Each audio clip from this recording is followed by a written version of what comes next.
5, 4, 3, 2, 1. Thunderbirds are go.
Yes, sir, Commander.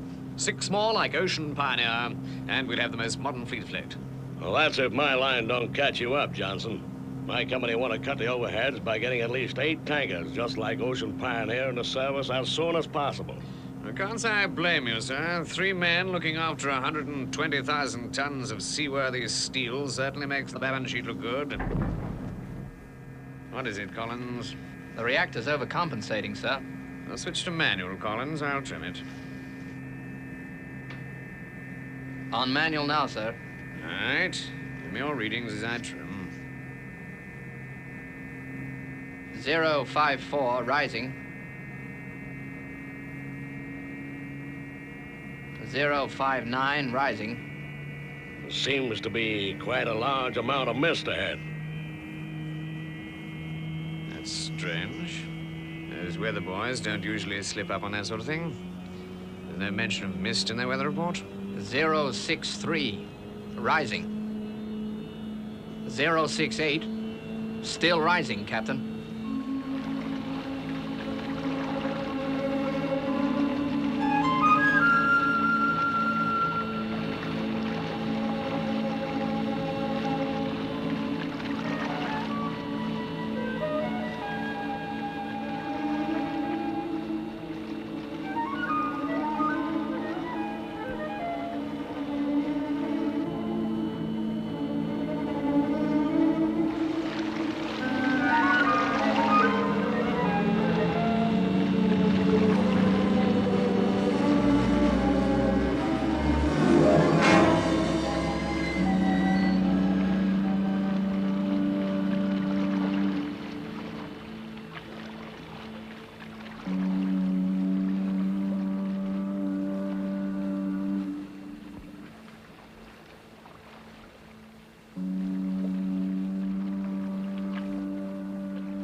Yes, your ladyship.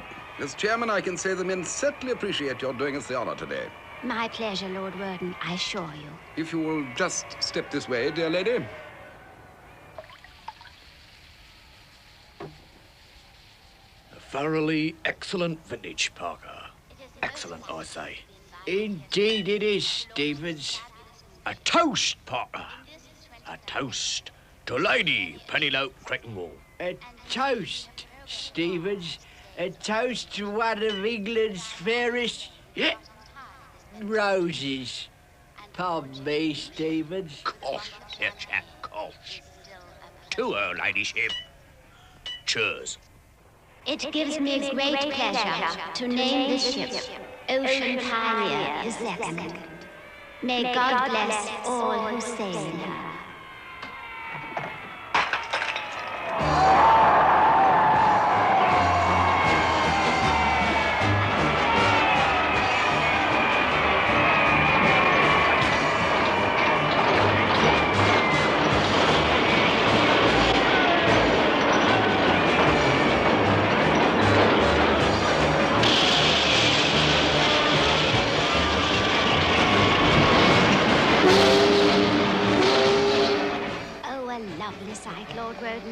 A lovely sight. Incredible, isn't it, how they can fit these ships before launching nowadays? Man, she's a beauty. Just take a look at that. Oops! Oh, my bonnet! Hurrah! And now, as Ocean Pioneer II hits the water for the first time, the crowd goes wild. Yet, for all the excitement of the day, there must be many whose thoughts turn to the ill-fated Ocean Pioneer I that disappeared so tragically only 6 months ago. Yeah, I'll say. Lady Hold Penelope, it, Scott. Look, there's this Penny. has been your first major launch. It must have been a great thrill. Oh, indeed it has. The flags, the people, and such a wonderful ship. Although I must confess, the bottle of champagne didn't quite break with the pop that I expected. Yes, thank you, Lady Penelope. And now, viewers, we leave the shipyards of Clydeside and return you to the studio. Right. All we've got to do now is to wait for Penelope to report in. I wonder if she's found anything interesting.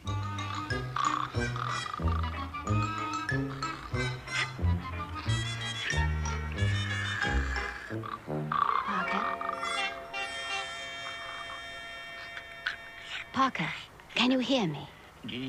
Loud and clear, lady. Parker, where did you get the champagne? Well, lady, it was such a good year, 1998. It seemed a pity to waste it. So I slitched it. Switched it. I thought that bubbly didn't hit the ship with much of a bang. Parker, what was it that I launched the ship with? Lady, it was pure tonic water. Parker, I shall have to talk to you about this later. Meanwhile, I've got a message to relay to Jeff.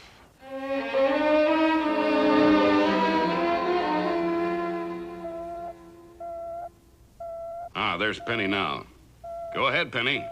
Jeff, my plan to launch Ocean Pioneer 2 was entirely successful. Yes, we saw the whole thing on television, Penny. Did anybody suspect anything? Well, I don't think so. Lord Roden was only too delighted to have me on the platform. How about the ship? Did you give it the once-over? Yes, Jeff, I gave it the once-over, but I found nothing that indicated sabotage. I really believe the ship is in no danger, Jeff. Well, I'm glad to have your assurance, Penelope. Thanks for investigating it for me. You're most welcome, Jeff. You know, despite what Penelope says, I'm still worried about that craft. But, Father, I don't get you. What's there to worry you, Father? It doesn't make sense. Listen, boys. If Ocean Pioneer 1 can blow up in the middle of the ocean for no apparent reason, anything can make sense. You mean if it happened once, it can happen again? That's it exactly, Alan. I've just got a feeling we're going to hear more about that ship once she's left on her maiden voyage. Well, there's no use brooding over it. If anything's going to go wrong, our worrying over it won't prevent it. Well, I'll be... Gee, already? Okay, John. Let's have it. There's a distress call come in from Oahu in the Pacific, Father, requiring immediate action. What's the trouble, John? A typhoon just hit the island, Father, and struck the hospital full force. The foundations are crumbling, and the patients are in extreme danger. Right, John. Brief Scott when he's airborne. This has got to be quick. FAB, switching to standby now. Well, at least it's not the tanker in trouble. Okay, Scott, on your way. Yes, sir.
Thunderbird 1 to International Rescue Headquarters, heading across the Pacific on course 324 by 007. Okay, Scott. Any more information?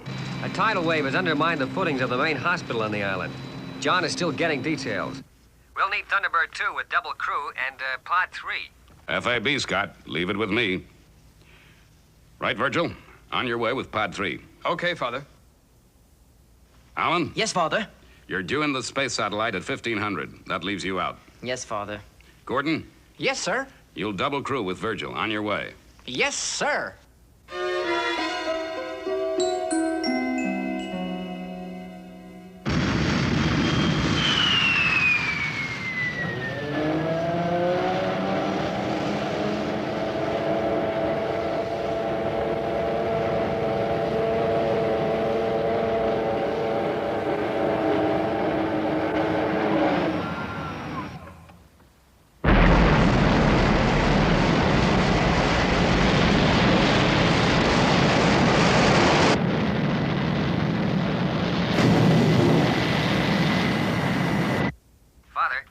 Go ahead, Scott.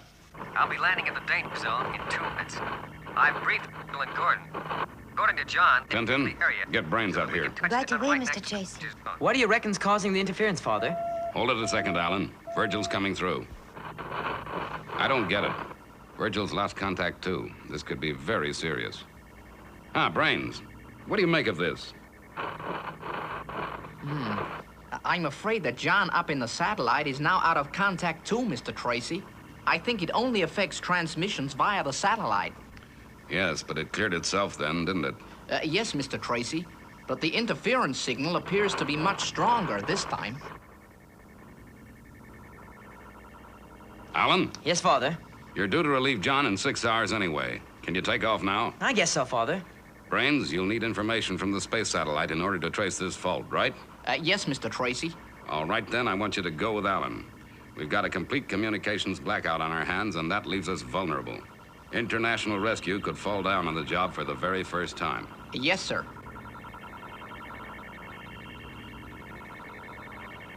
All set, Father. Ready, Mr. Tracy. Right. On your way, boys.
Well, Brains, there's your recording of the interference.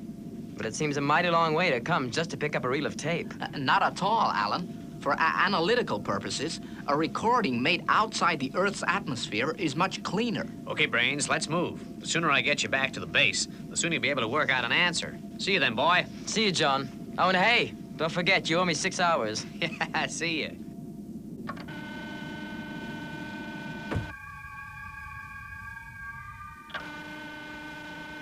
Stand by for blastoff.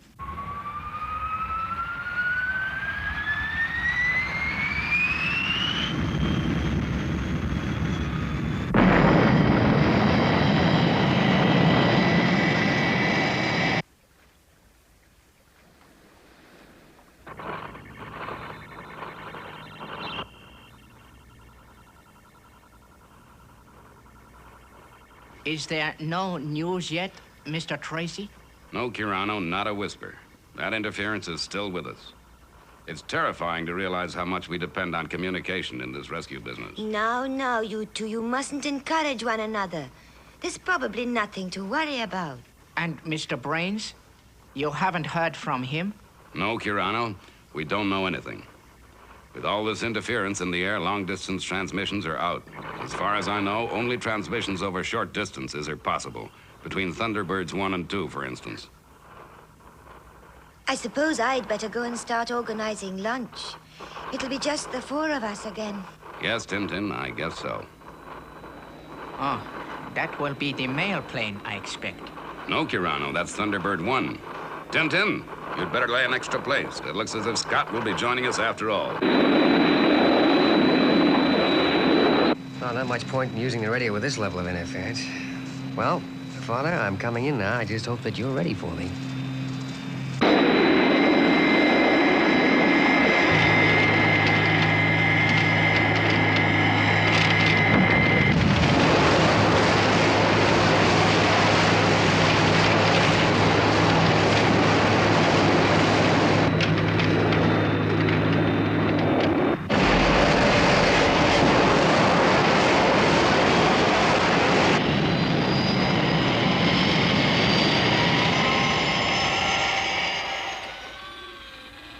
Hello, folks. Scott, how did it go? Well, fine, Father. We managed to shore up all the walls with hydrostats, but not before the isolation ward collapsed. Boy, that was close. Any casualties? Oh, no, Father. There were no cases in the ward at the time. Virgil and Gordon, are they all right? Sure, Tintin. And even muddier than meat. They should be back soon. We found we could contact each other when we were close, despite the interference, Father. Well, at least that's something, Scott. You'd better go and get cleaned up now, then. Sure thing, Dad. By the way, Mr. Tracy, the intertelecast on Ocean Pioneer 2 is almost due. Thank goodness we don't have to contend with interference from outside transmissions. I'll take a look at the program while we're waiting for Virgil and Gordon to get back. Island dead ahead.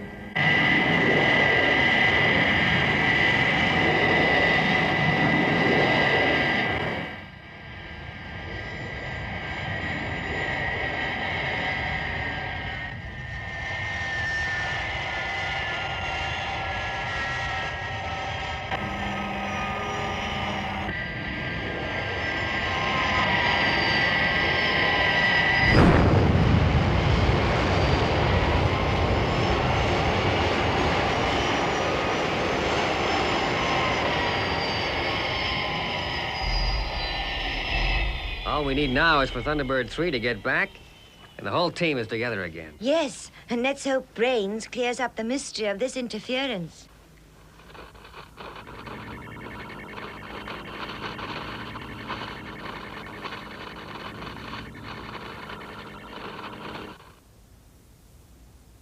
Can I hear the tape once more, Tintin? Coming up, Brains.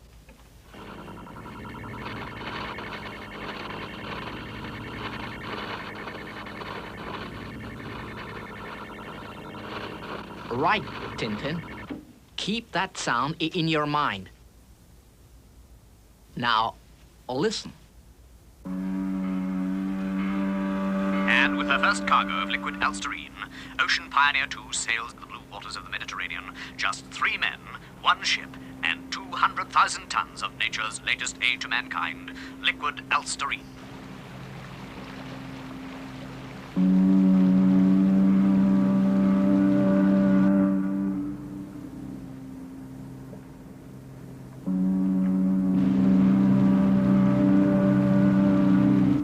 Jensen, for goodness sake, we're well clear of port now.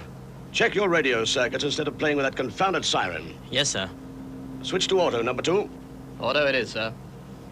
Pioneer 2 to Pioneer Base. This is Ocean Pioneer 2. Are you receiving me? This is Pioneer Base at Port of London. Go ahead, Pioneer 2. Everything under control. All systems go. Our next check call timed for 1800 hours. Thank you, Pioneer 2. Over and out.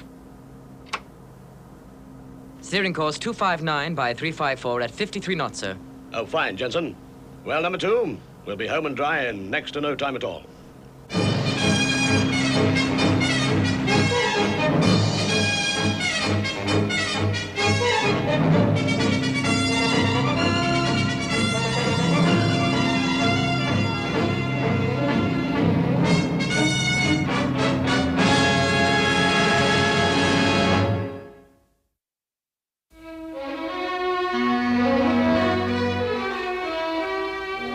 Can I see you in the laboratory right away, Mr. Tracy?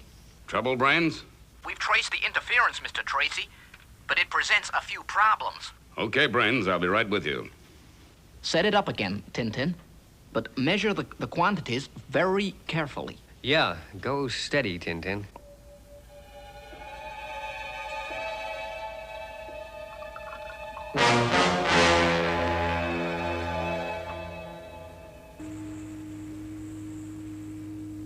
Okay, Brains, let's have it. Just setting up, Mr. Tracy.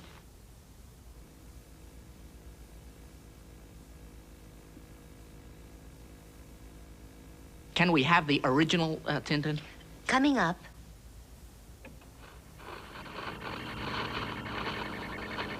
Right, Tintin. Microphone on. Microphone on. Our experiments show that the result of close proximity of a high-density liquid fuel and a low-density substance known as OD60 produces high impedance waves,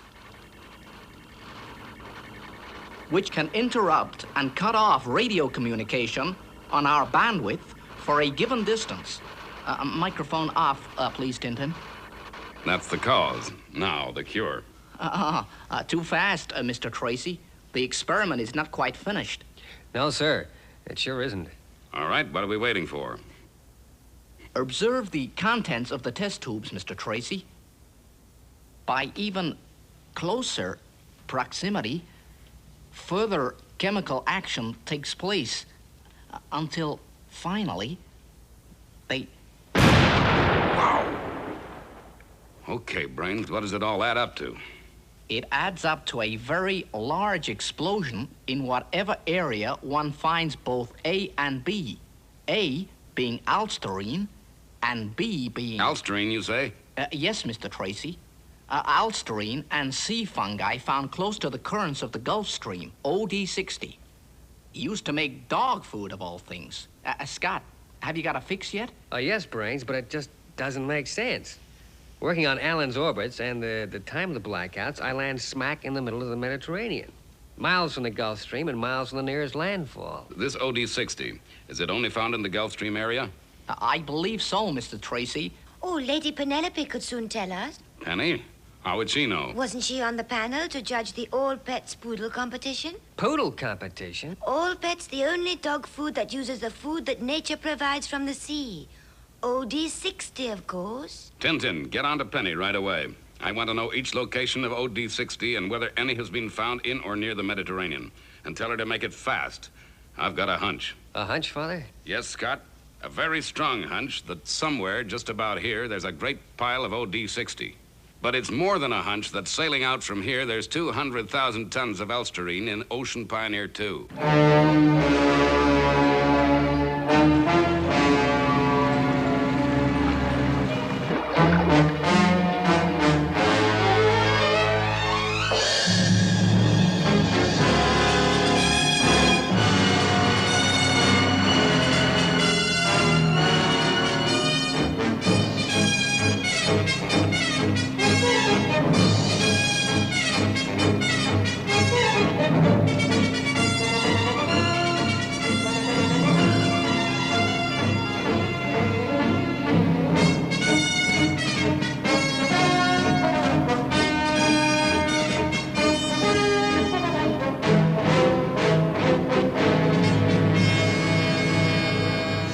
miles from the coast, Captain. Excellent, Jensen. Excellent. This is Port of London, Pioneer Base to Pioneer 2. Come in, Ocean Pioneer 2. This is Ocean Pioneer 2 to Pioneer Base. Our chart position is 350 by 210. Proceeding at 60 knots. Over. Good progress, Pioneer 2. We'll have a reception committee with... Get rid of that noise, Jensen. Lady Penelope, how very delightful. Sir Arthur, it's so good of you to see me at such short notice. It's this doggy book that I'm compiling, you know. Now, in the chapter on feeding, I feel that my readers will want to know more about OD60. Of course, I know we can rely on your discretion. We wouldn't like everyone to know where to trawl for our product. Oh, of course, Sir Arthur. You can rely on me entirely. Thank you, Lady Penelope. Well, now, looking at this map, if we follow the Gulf Stream from its source here and around the coast of Florida, we find the main sources of OD60. The main sources, Sir Arthur? There are others, then? Well, we don't know yet. Look at the map. Just look at the distance that we have to transport OD60. I tell you, the capital costs are crippling to my company. Now, what we have done is to dump 150,000 tons of active OD60 in the Mediterranean in the hope that it will flourish and provide further raw material for all pets. Then there is OD60 in the Mediterranean? No, we don't know for sure yet. Oh, well, what a capital idea. I promise I won't tell any of the girls at the club. You can count on me, Sir Arthur.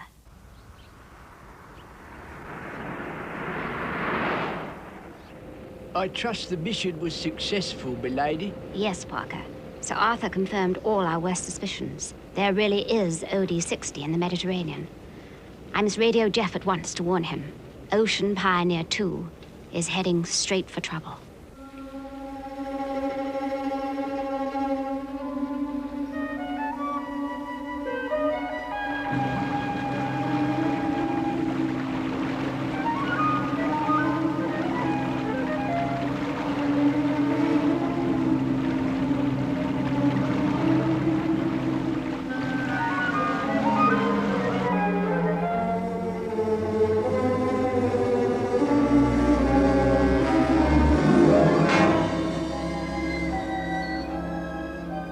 Ocean Pioneer 2 from International Rescue. Ocean Pioneer from International Rescue. Yeah, it's spreading to the lower frequencies now. Well, it's no use, Father. We'll never get through. All right, Scott.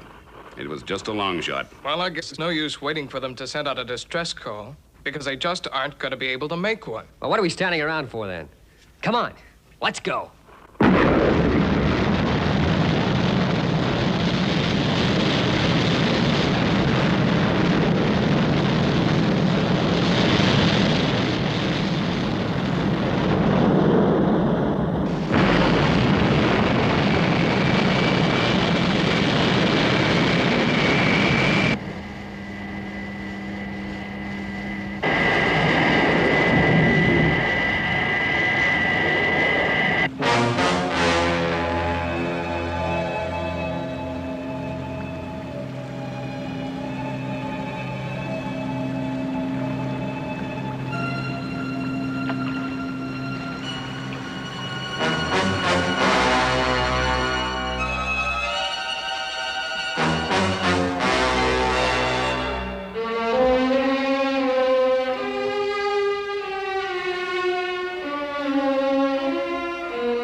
Pioneer 2 to Port of London, Pioneer Base. Come in, Pioneer Base.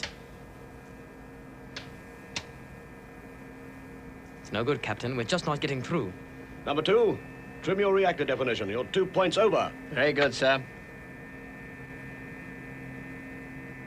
She won't respond to orders, sir. Jensen, switch over to manual. I'll trim the reactor myself. Very good, sir. Manual it is, sir. Right, Jensen. Give me your readings as I trim. We're starting to overcompensate, sir. Start your readings, Jensen. Reading 039, sir. Rising. 042. Rising.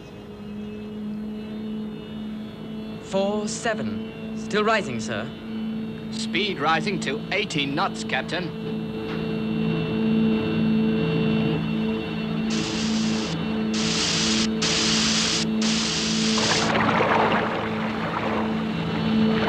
Ocean Pioneer 2 to Port of London Pioneer Base. This is an emergency. It's no good, number 2. The reactor's gone too far. Close down the radiation shields. Jensen, steer on radar course 370 by 298. Boy, what a maiden voyage this has turned out to be. Even the weather's deteriorating.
Steering on radar course 370 by 298, sir, at 85 knots. 85? The engines won't stand it. They won't stand it.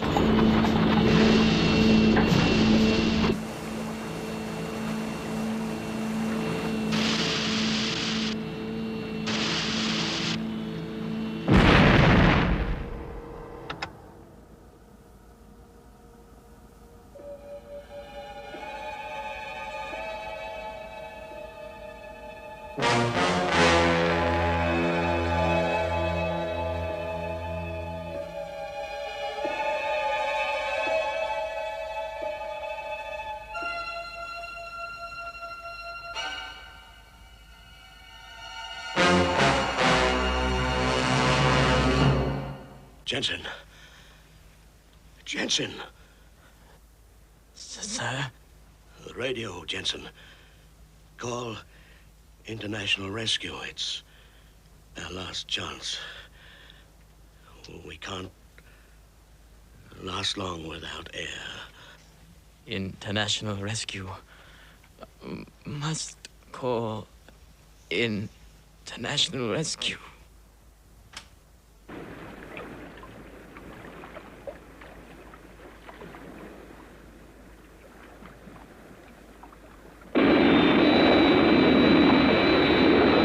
Okay, Virgil, I found her. She's drifting off course toward the danger zone. And there's quite a lot of mist around, too, which is going to help matters. Can hardly hear you, Scott. This interference is really getting worse. I suggest we keep radio contact down to the minimum. FAB. I'm going to try to land on the deck.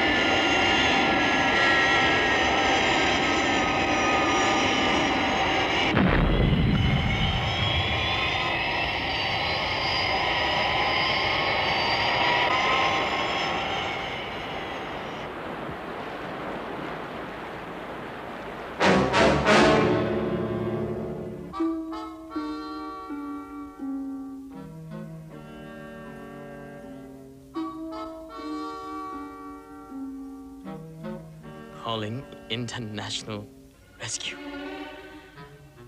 Radiation shields in position. Air supply fail. Over.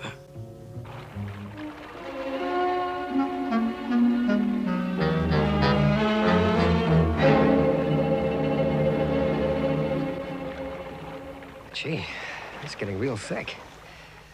I hope Virgil's not far off.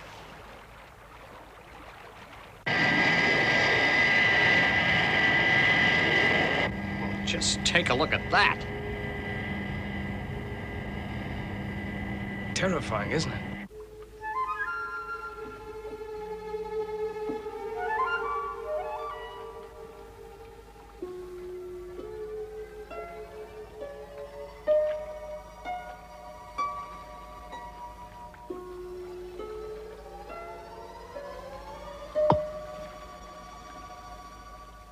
This is International Rescue. This is International Rescue. If you can hear me, speak in the direction of the lower port bulkhead.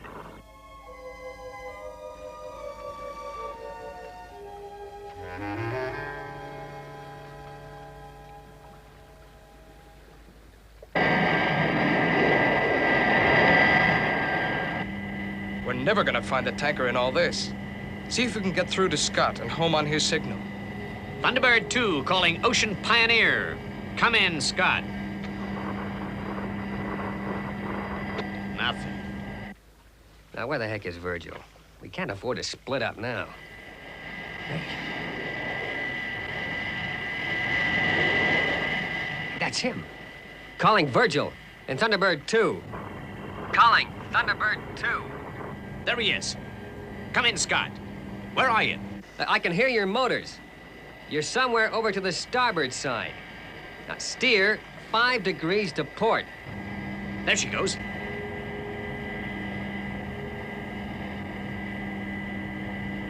Okay. Now, let's hurry it up, fellas. There's not a moment to waste. Okay, John. On your way. Right, Virgil. Keep her steady.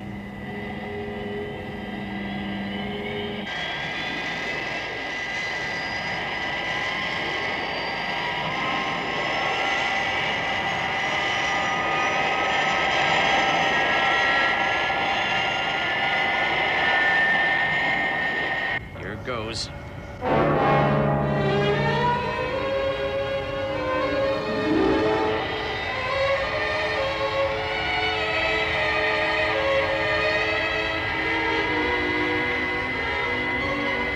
Okay, Virgil. As soon as John hits the deck, stand well clear till I send for you.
How's it coming, Scott? I'm nearly there, John.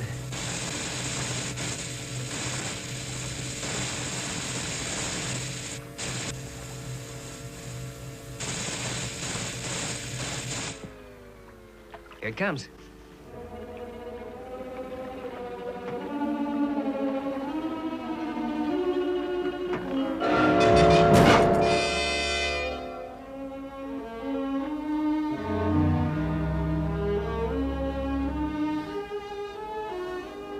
Say they look in bad shape, Scott. Yeah. Now, come on. Just look.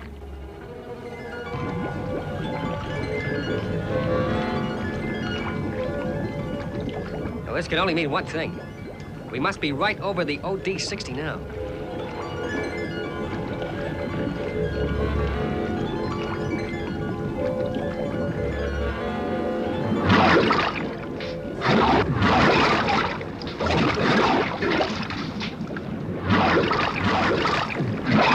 Virgil, you better come in and stand by. And step on it, or we might not be around when you get here. I'm on my way. How's Scott getting on? He's bringing around the crew. Captain, can you hear me? Call international rescue. It's our only hope. Well, I sure hope you're right, Captain.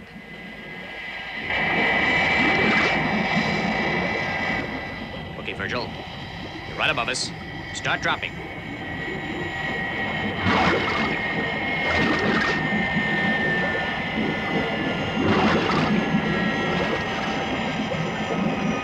Look out!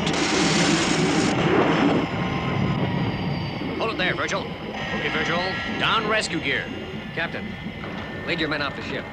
Young fella, I just want you to know... Sorry, that... Captain, no time right now. Your ship is about to blow up. It's what?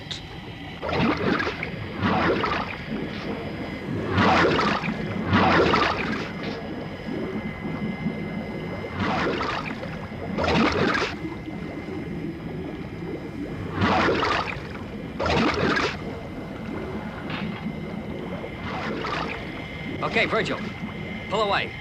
And you make it snappy. FAB, Scott.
There's no sign of him anywhere. Thunderbird 1 from Thunderbird 2. Come in, Scott. The interference is cleared, but Scott doesn't answer. He's just got to have made it. Thunderbird 1, come in, please. Do you read me? Loud and clear, Virgil. Okay, let's get out of it. See you back at the base.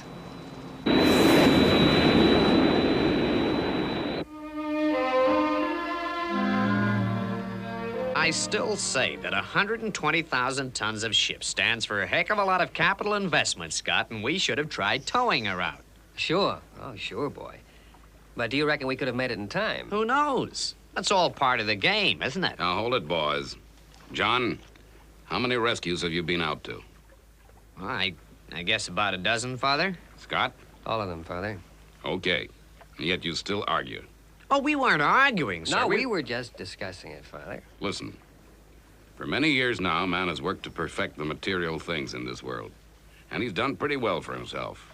If a building falls down, he can soon build it up again. With life, it's different. And this is why the object of international rescue will never change. Your job is to save lives that are in danger.